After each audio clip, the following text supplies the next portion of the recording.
கையோடு கொஞ்சம் பொய் பேசும் கண்கள் கையோடு எங்கே கதை சொல்ல வேண்டும்.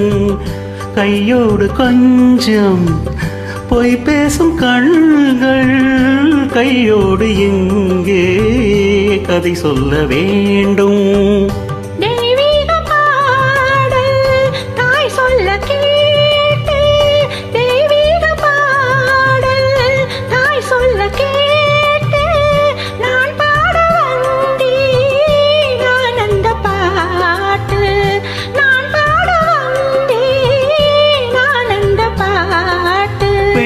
சங்குகள் துள்ளி எழுந்தன நெஞ்சில் விளையாட, அங்கங்கள் எங்கெங்கோ நாளம் மெல்ல தடை போட, மங்கையரில் மகாராணி மாங்கனி போ